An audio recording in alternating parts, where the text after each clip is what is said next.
One thing that I have understood, and I think that therapy gave me the awareness of asking myself what it meant to continue to try for things, to continue to aspire for things. And what I've come to understand is that in my life, I've always had one notch more hope than shame. And that hope has always propelled me to seek more and want to be more or to be better. And that continues even to this day. Named one of the most creative people in business, Debbie Millman is a designer, podcaster, author, curator, educator. She is many things, and all of them stem from a constant desire to make things. We talk about her career arc and what seemed like almost a decade in the wilderness through failure to become one of the more iconic designers in the world today that has touched everything from Star Wars to Burger King to Tropicana to you walk into a grocery store and just about every line of sight while you're in there will have products that she has helped design the branding around. Phenomenally creative mind. We talk about her early creative memories all the way up to her most recent rejections. We talk about her mindset shift from a decade of failures to hitting her stride in her mid-30s and everything in between. It's a fascinating conversation with one of the most fascinating people that I could fortunately have on a podcast around the interior lives of creators. She is a dynamo with beautiful articulations of things that many creators I know have gone through, and I know myself I've gone through but had no way of articulating. So if you like conversations like this one, right at the intersection of creation, entrepreneurship, technology, philosophy, hit that. No, you don't even have to hit, just lightly, ever so lightly, graze that subscribe button on your favorite podcast app, on YouTube. Hit the bell thing. I've actually never hit the bell thing, so I don't know what that does. But I think it helps if you do hit that, if you like these conversations, for you to hear more of them. And a note to listeners, there is some home improving going on right next door to Debbie, so you will hear those odd sounds in the beginning. They'll be gone after about 10 minutes into the episode, and then it's a little clearer. So you can disregard those in the first few minutes, knowing that they will be gone a few minutes into the episode. So without further delay, let's get into it with Debbie Millman. This is Below the Line. Debbie, thank you so much for joining me on the podcast. Oh, thank you, James. It's really nice to be here. I have been looking forward to this conversation for a few weeks now, and it's all around really how I first came across you. And I don't know if I ever plug any other podcast episodes for people to listen to, but I came across you originally through Tim Ferriss's podcast, and I highly recommend people listen to the episode you all did about. Yes, my darling Tim. Yes, it is such a great episode. And what struck me most about you is not just the talent that you have and everything that you've created, from writing to brands to being a painter, but also the narrative arc in your career, feeling like you kind of hit a stride in your early 30s. And I remember something so vividly about that episode, and that you said during your 20s you felt like you were, and this is my paraphrasing, felt like you were just failing a lot. You failed a lot in your 20s. Yes. And for someone so accomplished and has done so much in what seems like such a short amount of time, it was almost unfathomable for me to think through, okay, this person had a whole decade that they felt like they were failing. And it gave me permission to say, I feel like I listened to that when I was about, I just turned 30. I was like, yeah. I'm glad it was able to help you. I mean, I don't really feel like I had any serious traction in my career until probably 13 or 14 years in. that decade of failure and rejection in my 20s really extended into my 30s as well. I had a really hard time at the very beginning, and in those early years, had no idea how to make anything really happen for myself, I have to say. Do you mind building that out for listeners of graduating school, feeling like, I imagine you're like every other 22-year-old, okay, a few years around the corner, this is going to take off for me. Oh, yeah. I mean, I graduated SUNY Albany, State University of New York at Albany. I'm a native New Yorker and went to a state school. And I majored in English and Russian literature. So I now joke that I have a college degree in reading. I didn't have any marketable skills from the actual degree that I got. I had worked on the student newspaper in my senior year of college and learned on the job basic layout and paste up, which in the early 80s was the only thing you needed to know to be able to work as a layout and paste up artist. And so I graduated college in 1983 and hightailed it to Manhattan and looked for work in the publishing business and had fantasies of working at Condé Nast and being discovered and being a Rosalind Russell-like figure in His Girl Friday, breaking the big stories, looking beautiful and glamorous all at the same time. And that didn't really pan out. I just really fumbled from one kind of uninteresting job to another. I had my own business for a while, but wasn't particularly proud of what we were doing, and then tried to break into the New York design scene in a bigger way. And that was sort of marginally successful, and then worked at a branding firm and was marginally successful. And at this point, we're talking 14 years into my career. And so really just went from one marginal experience to another, and really had a career that was, until the mid 90s, very circuitous and happenstance. What was the business that you started, and what was It was a design business. It was a design business, and I'm still friends with my then partner and know quite a few people from those days still. But we didn't really have anything that we were known for. We didn't have anything exceptional about us. And so we kind of did what I would consider to be sweatshop kind of design work. It wasn't thoughtful, and it wasn't anything that I was really proud of. And it certainly wasn't like anything that was being done in the New York Design School at the time, which was work by Tibor Kelman and Dredell Doyle and Manhattan Design and design firms that were really, really putting the New York School on the map. What made you decide to start? How old were you? What made you decide to start your own? I was 26, and I was working at a rock and roll magazine with the creative director who I ultimately went into business with. I was the managing editor, and he was the creative director. And the editor-in-chief at the time, a wonderful, wonderful man named Rob Edelstein, who I'm still really close with to this day, so all those decades later, he offered me his job because he was so unhappy as the editor-in-chief working with the then publisher, and I was the managing editor. He wanted to make a political statement by quitting. And when he offered me the opportunity to take his job, I thought, well, first of all, that's not a particularly loyal thing to do. And second, I felt that if I just slipped into his job, it wasn't really going to be much of a political statement. Like, the publisher needed to hurt a little bit in order for it to be worthwhile. Right. And so I said, no, I can't take your job.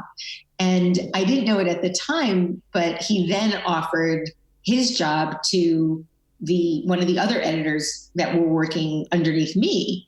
And one of them, a guy, said yes. And so within a couple of days, he leapfrogged me and became my boss. And at that point, I was really disillusioned and decided it was probably time for me to leave. And so Cliff, the creative director, was also unhappy with the publisher. He and I decided, sort of spur of the moment, to start a little design business of our own.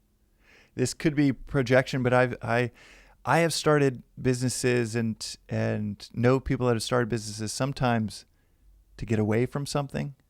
Sometimes it's a pull towards something. Yeah.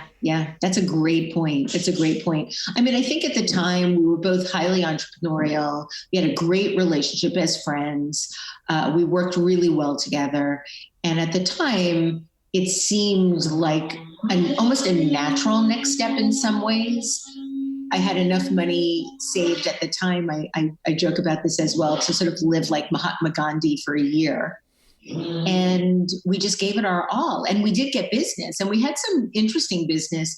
But I, as a designer, really didn't know enough about the contribution I wanted to make to the design community in a way that would make a difference, and ultimately felt like I needed to learn that in order to become a better designer and a better businesswoman. And I'm glad I did. I mean, he ended up keeping the business and selling it to Draft FCB, and did really, really well. And I was a bit envious of that at the time, but ultimately learned what I needed to, and then ultimately worked and developed a partnership in a business where I also, in 2008, was able to be acquired by one of the top 3 networks. So that made me really happy at the time.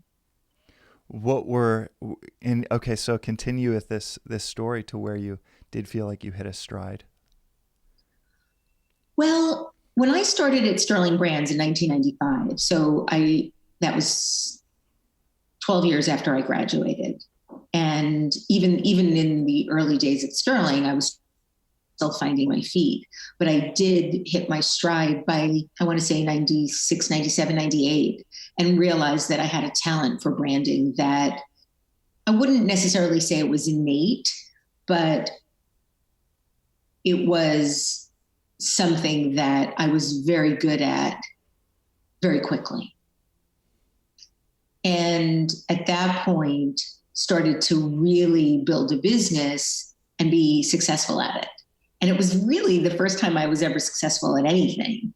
And I don't think it's unreasonable for people to envision that, because it was so intoxicating to be successful at something in any way, I just abandoned everything else that I was doing. I then threw myself 24/7 into this business that I was successfully building. And so I gave up all my other side hustles and all my creative, all of the creative endeavors that I had been pursuing that were just enjoyable, not necessarily anything that I was going to bring to market, but things that really fulfilled me: writing, painting, needlecraft, a lot of different things that I was doing. I just gave them up and really dedicated myself 24/7 to this business. And in in 13 years, we were able to build it to a point where we were able to sell it to Omnicom. So from 1995 to 2008, that was pretty fast. Once I realized a certain level of success, I would say within, 8 or so years. So by 2003, 2004, I started to feel that my creative spirit was withering away, and that everything I was doing at that time was all commercial. Every bit of creative work I was doing needed to have a return on an investment, and everything was very marketplace driven and shareholder driven. And that person who was writing and drawing and making things really had ceased to exist.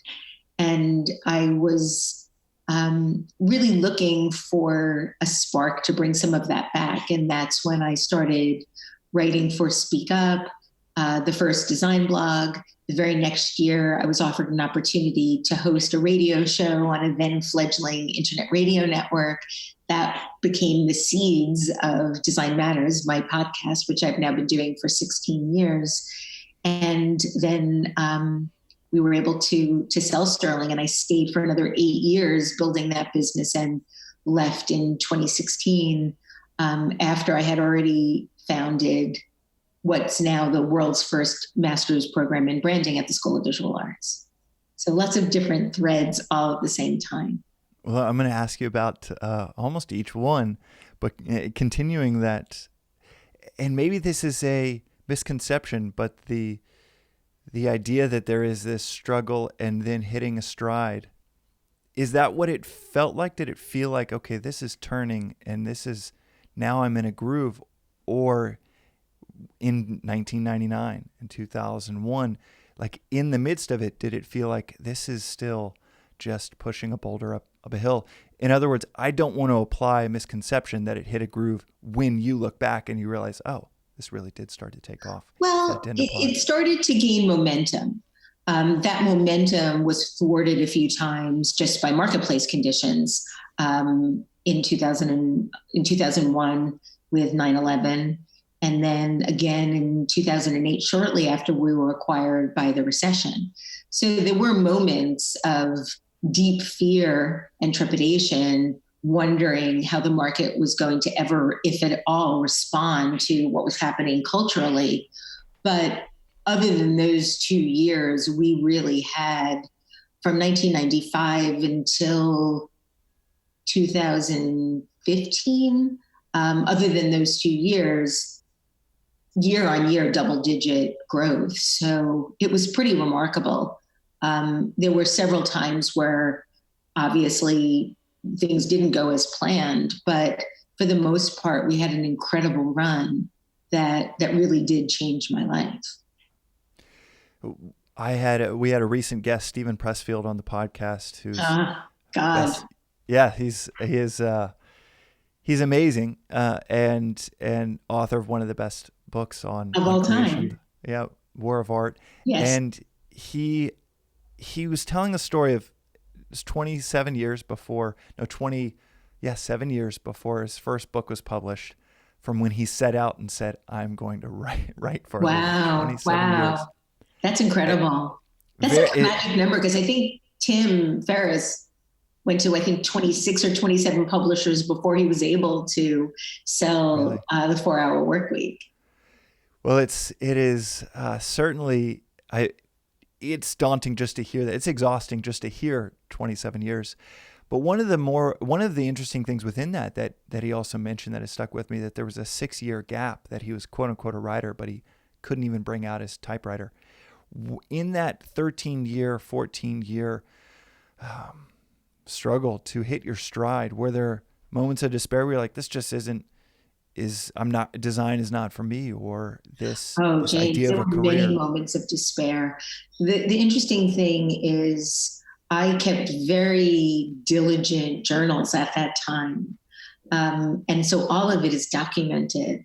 And the despair in my life was palpable. It was almost like an underlying rhythm of underneath everything, just being so wishful for a better life, but so unclear about how to go about getting it, and feeling so much self-loathing about who I was and what I was capable of, and so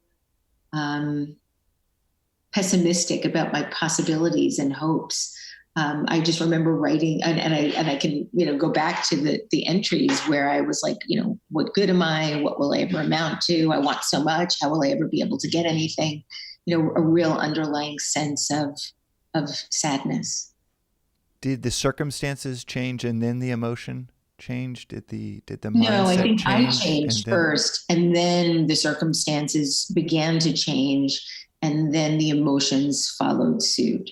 So what really changed in my 30s was starting therapy. And I do talk about that quite a lot with Tim. And therapy saved my life.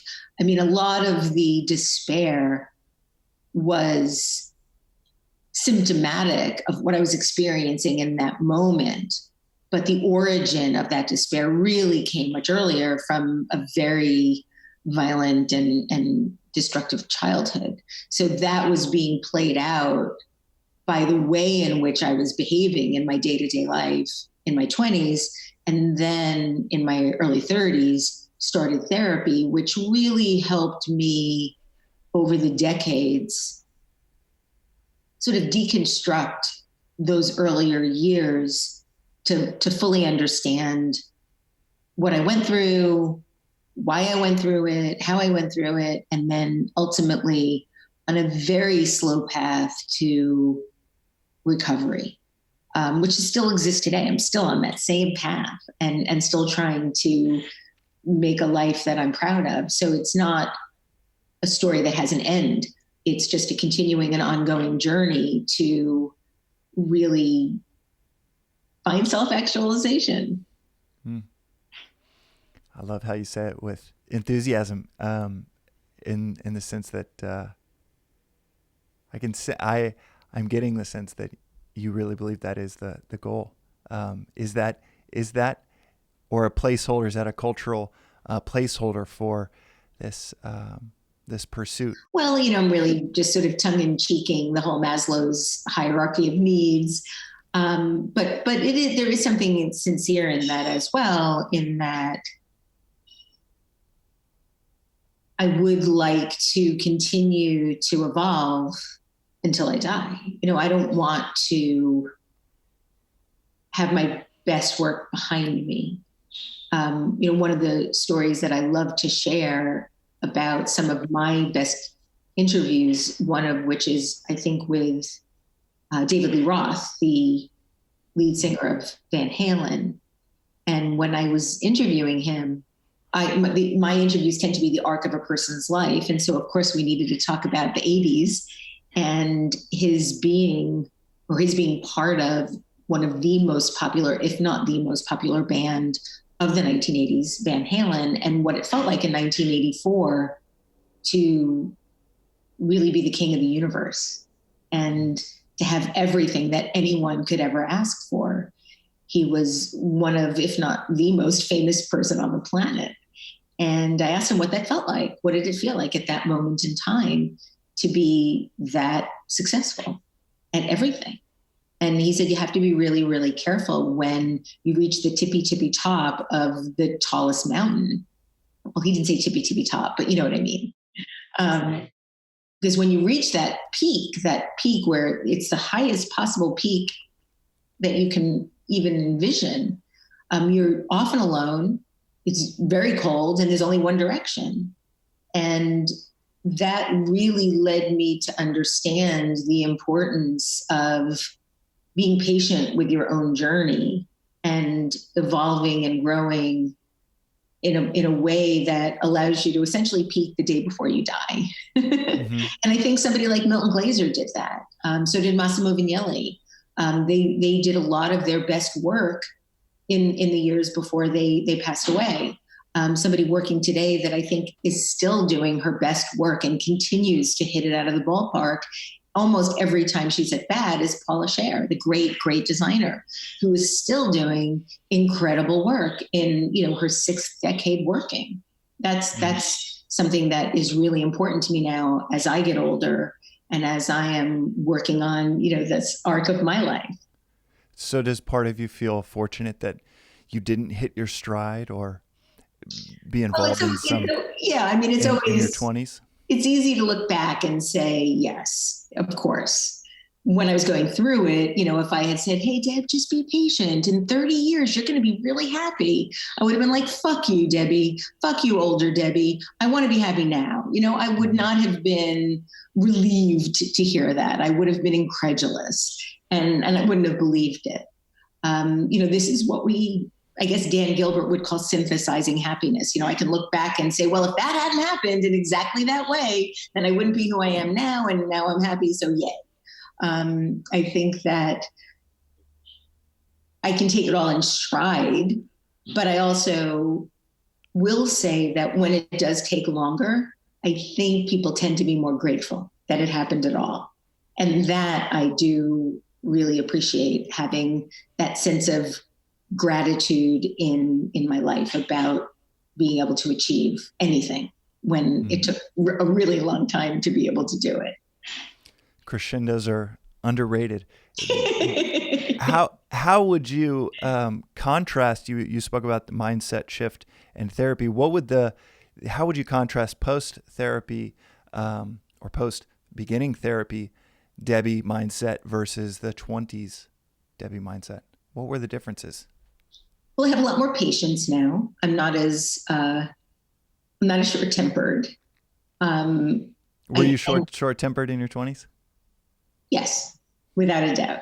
And I'm a Scorpio. We tend to be short tempered and long in being able to ever forgive. One thing that I have understood, and I think that therapy gave me the awareness of asking myself what it meant to continue to try for things, to continue to aspire for things.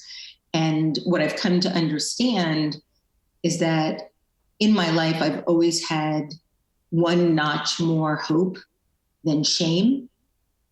And that hope has always propelled me to seek more and want to be more or to be better. And that continues even to this day. I think your degree comes in quite handy because it's a beautiful, beautiful articulation of one notch more hope than shame. Thank you. It is, wow. For someone that's also said in previous interviews, I know you've mentioned, and you talk about this in your own podcast as well, that you're prone to hurt and rejection. You're very sensitive to rejection. I'm very sensitive to everything, James. Yeah. It's very hard for me to just say, whatever. People are like, don't take it personally. I'm like a person. A person takes things personally. I'm not a machine. Of course, I'm going to take everything personally. I maybe am better now at calibrating how much I take it personally, but it's very hard to be engaged and invested in anything and not take something personally. Is there something that you have been rejected at or failed at recently, as from the outside looking in? And this is just always the case. This is always the false notion that it is this crescendo that continues to go up. But I always love telling founders, look at the stock tickers of the best companies in the world. And there are troughs and peaks every hour. It doesn't even matter if it's Amazon. And some of them last 8 months, and it could be $1 trillion. The most successful in their field entity but it's still so tantalizing to look from the outside in someone's successful arc and just say, wow, it's okay. She's done with rejection and failure. She stopped with that at 33, 34. No. I still get rejected on a regular basis. Last year, I wrote a piece that I was really proud of about the common denominators in the shortage of toilet paper and firearms. And I was really proud of this piece, really well researched, sent it off to a whole slew of publications. Every single one rejected it until finally a publication that I'm part of ran it. And I felt really, really rejected. I thought, what's wrong with this piece? A year later, one of those publications reached out to me to write something that I didn't even realize that I was on their radar because they had rejected this other piece. They turns out they appreciated that piece. It just wasn't a good fit for the publication. So when they asked me to write something else, I was astonished because I felt like I was forever rejected. But I'm rejected on a regular basis. I invite people to be on the show that say no. I ask people to participate in various endeavors that I'm a part of and they say no. I'm used to it. I actually expect rejection more than I expect success because of how much I've had of both. but I do get really, really surprised when something happens that is really wonderful and successful. Like I never take that for granted, ever. This episode is brought to you by a little sipper called Magic Mind. Ever wake up in the morning wondering, what am I doing with my life?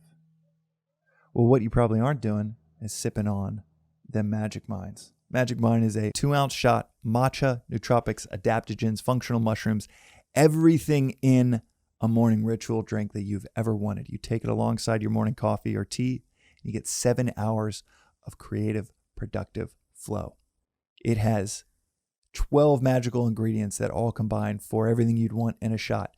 Energy, cognition, de-stressing, immunity support, everything in this 2-ounce beautiful shot that tastes delicioso. So go check it out, magicmind.co, enter promo code BTL. That's BTL for below the line for 20% off, magicmind.co. Go check it out and get them sippers. Of all of your creations, what are the ones you look back at and you feel like I feel so fortunate that did take off? Of all of, whether it's the podcast, whether it is the pantheon of brands you've worked with? I would say that one of the things that I feel most proud of was actually turning down the CEO role at Sterling. I was at Sterling and was the president at Sterling for 18 years and was part of the organization for over 20. And I was the number 2 person in the company behind the CEO. And the CEO was somebody who put a lot of trust in my abilities and is part of the reason I was able to be so successful as president. But when he wanted to evolve to chairman, I was next in line for the opportunity, and he offered me the CEO job at a time when I was beginning to think about my exit strategy because I had so many other things that I wanted to do. But I had an awful lot of success at Sterling. I had an awful lot of power. I was making a lot of money, and it was very scary for me to consider leaving. I had originally thought that I would leave after my earnout, which was a 5-year earnout, which would have meant that I left in 2013. I didn't leave until 2016. And so for me, it was about letting go of the fear of what I would lose by giving up this position and putting more faith in my abilities to make all the things that I still wanted to happen. But that was really one of the hardest decisions of my life. Very few people thought that I would ever leave. And I knew that there was still a lot of runway that I wanted to travel, and there was still a lot of things that I wanted to do. And being president of a branding consultancy was not going to be the conditions that would lead to my being able to do those things. And I remember being at a conference and listening to, there was a managing director at Puma who was talking about leaving Puma and then starting her own business.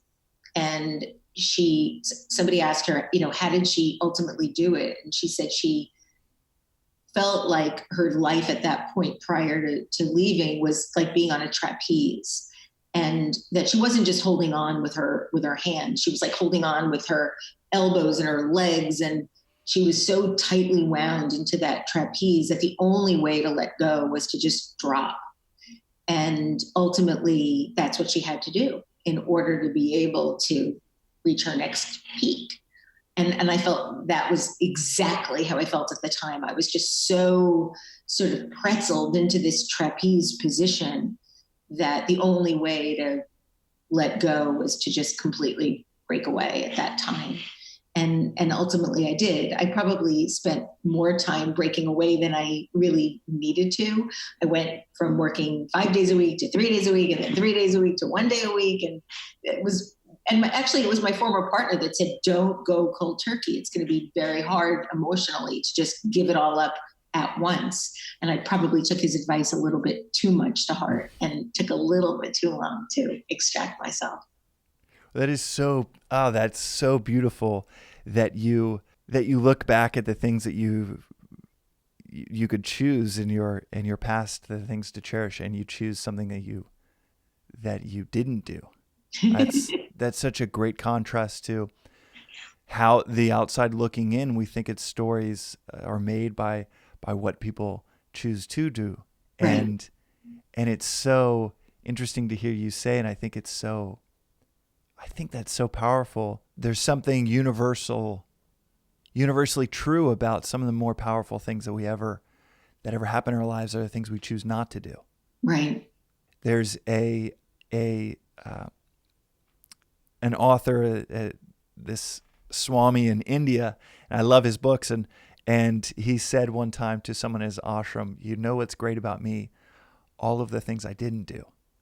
He's 94 years old, Oh, that's beautiful. That's beautiful. Well, it's exactly what you're talking about. That is, it's interesting to think about framing a life and what you chose not to do. Well, how would it have been different? Oh my God. It would have been, I mean, being an executive in a publicly traded company and running a business it fills up your entire life, and everything else becomes secondary. At least it was for me, because I felt so responsible for the P&L of the company. And so every decision is important, and every client is important, and every project is important, and it becomes completely engulfing. It takes over your entire life. And for many, many years, that was great. And I loved it. And I loved being consumed by it. And I loved being so immersed in it all. But if you are a person that still has dreams about doing other things, you find that you're putting those things off, and you get to a place where, well, if not now, when? And I didn't want to be in a position where I looked back and thought about the things that I didn't do with regret, because I don't know that you ever really do get over regret. You can get over grief, and you can get over sadness. You can metabolize those things, but I don't know anybody that's ever metabolized regret. And I just did not want to be in a position where I was continuing to do things because I was afraid of doing something else, or because I was afraid that I wouldn't succeed at doing something else. It was very comfortable to be continually successful at something that I was successful at. There was not quite a formula to it, but a certain repetitive nature of that endeavor that enabled me to understand what it took to be successful. And so for me, I started to become really afraid of having so many regrets that I would not be able to really fulfill everything that I wanted to do. And it would be solely because of fear and insecurity. And I just had to take that step into the unknown. And one thing that I can say about making difficult decisions is that they're really only difficult before you make them. Once you make them, they don't feel as difficult anymore. Then it feels like, what took me so long? Or at least in my case, it did. And then the other thing is, and this is something I learned from Milton Glaser, and I'm still practicing it. You can see the world in two ways. You can see it as a world of abundance, where there really is enough for everybody if you share, or there's a world of scarcity if you're just trying to hold it all tight to yourself. And I think that when we're looking into the vast unknown of our future, that it's much easier to envision what we're giving up than it is what we might gain, because what we might gain hasn't manifested yet. And so it's much easier to sort of live in that fear as opposed to that hope of what can happen. And that's really something that helped shape ultimately my decision making. I heard a factoid the other day, Debbie, that on this topic, that the number one commandment or mandate, if you add up all of them in the Old Testament and New Testament, the number one thing that's said more than anything else, and I think it's 3 times more than the next on the list, is do not fear. It's really hard not to fear, James. It's so hard because we're hardwired to want to protect ourselves. That's in the reptilian brain. It's the oldest part of the brain. it's impossible to control that part of the brain. The reptilian brain is responsible for all of our involuntary behavior, our digestion, our metabolism, eye blinking, heart beating, all of those things. We can't will those things to happen or not to happen. And the adrenaline rush that we feel when we are confronted with danger, that isn't something that we can will either. We can't say, okay, adrenaline, kick in, keep me safe. That happens involuntarily. So we are hardwired to experience any type of uncertainty with vulnerability. And so if you're in a place where you're waiting to feel better or hoping that you won't be scared when you try something you have never tried before, I mean, that's the conundrum in all of this, that's never going to happen. You'll only begin to feel more comfortable doing something you haven't done when you start doing it. And then through the successful repetition of any endeavor, you begin to attain some confidence in it. This is almost a trite question, but I have a feeling there will be something wise in your perspective on this. What would your illuminated view, perspective on the world now say to the 29-year-old Debbie, the 30-year-old Debbie? That's a tough one. I would probably urge myself to not go out with so many losers. Mm-hmm. Well, maybe not losers, but people that were just not very nice to me. And then people that I ended up not being very nice to as well. Moisturize. But seriously, what would I tell myself? I would tell myself to not worry so much. Worrying doesn't really do anything. It just gives you some sort of false sense of peace of mind that somehow if you're worrying about it, you're controlling it or you're controlling an outcome. And that's not the case at all. So I would say worry less. I've always been a big worrier. I wish that I could rephrase that and say, I wish that I was a big warrior, but that's not the case. I've been a big worrier. And controlling that or moderating that or calibrating that is something I still work on. Well, you mentioned regret, and this is a podcast that's focused on the interior. I love your series of What Matters, and with artists and creators, the interior journey of our interior life of a creator. This podcast is dedicated to the interior lives of creators. I want to touch on a few questions that you ask others in that series, if you don't mind. Not at all. Love that. What is the thing you like doing most in the world? Making things. I love making things. It could be a podcast. It could be a lesson plan. It could be a meal. I just made a piece of furniture behind me with an empty milk crate and pom-poms. I just love making things. Oh, that's beautiful. What is the first memory you have of being creative? I thought when I was very little that I could make my own perfume. And so I would crush up rose petals and then add talcum powder and baby oil. And it ended up being a sort of goopy mess, a goopy pink mess. But I remember really, really hoping that I could make something wonderful with this concoction of ingredients. Isn't that magical of those early ideas of I can combine these things and 1 + 1 is going to be 10 on the other side? Combinatorial creativity right there. Yeah. Okay. What makes you cry? Oh, James, everything makes me cry. I probably cry 5 times a week. Sad movies, heartbreaking situations in the world, people dying, people being sick, fear, sometimes being so overwhelmed with happiness, I'll cry, dumb commercials, my nephew graduating from middle school, my niece winning an archery competition. I'm a crybaby. I am a crybaby. Is that sensitivity your superpower? No, I don't think so. I actually think that Well, I do think some sensitivity is my superpower. I would say more being able to recognize certain patterns. So certain pattern recognition. I'm very highly skilled in that realm. I would say that the crying. I also cry when I'm upset. Whereas in the past I used to get angry. I was mentioning that before. So now, rather than get angry, I tend to get so upset that I cry.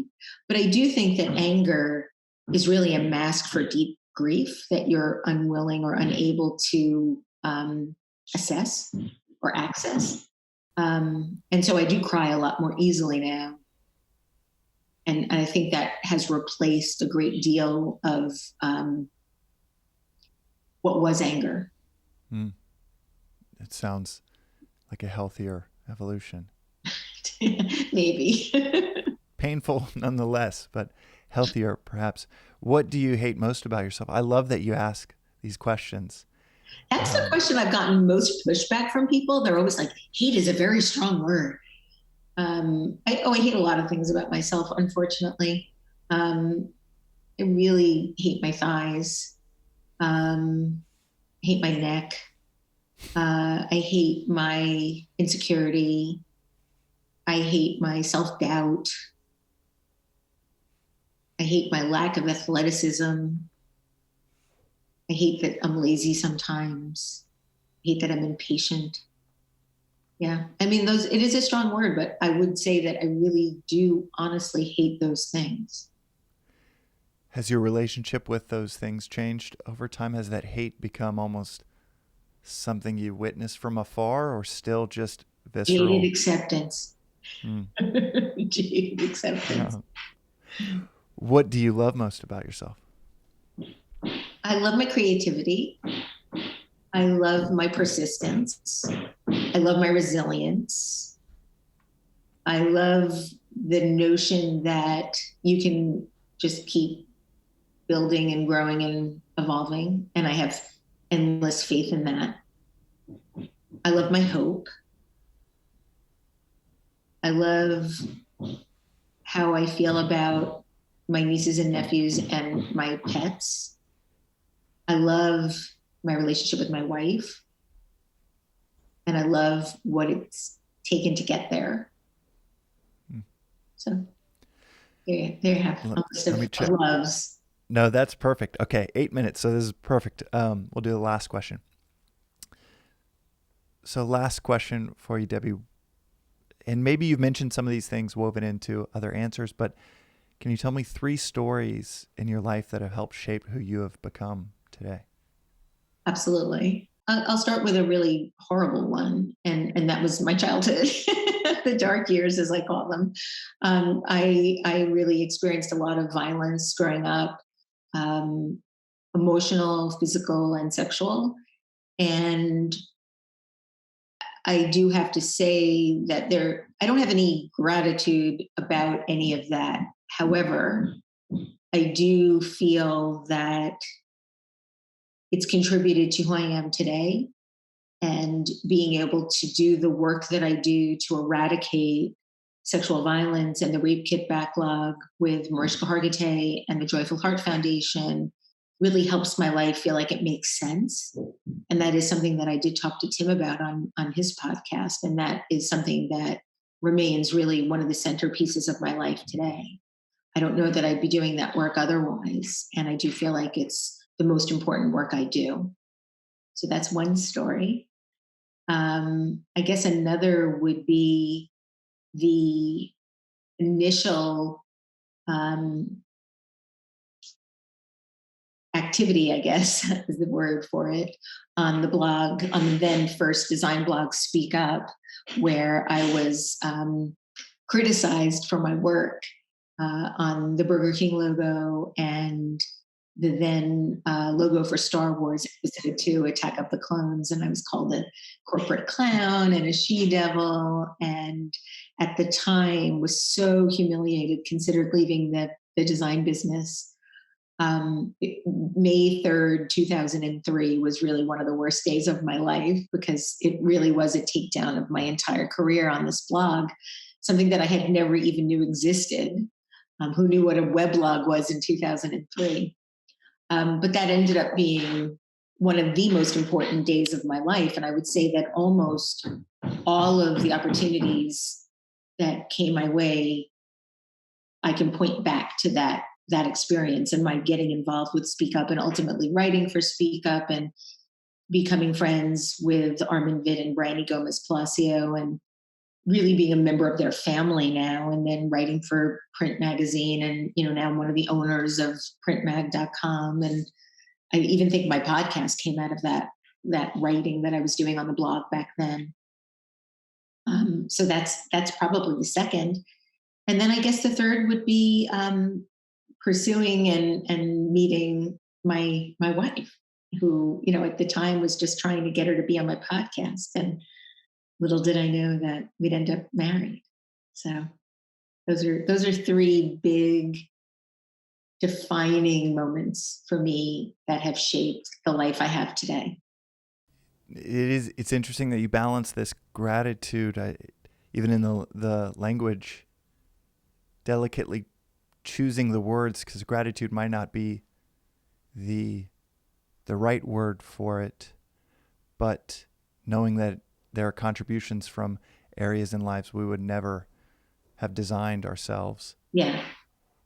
And on story number 2, I built and the precursor to this podcast in many ways is building a company to a $400 million valuation in 2 years and selling it for a fire sale 2 years later, fraction of that, and take down pieces written that around this high flying failure that I'm so thankful for those as well, because it was like, okay, this is inescapable part of the identity around me of failure.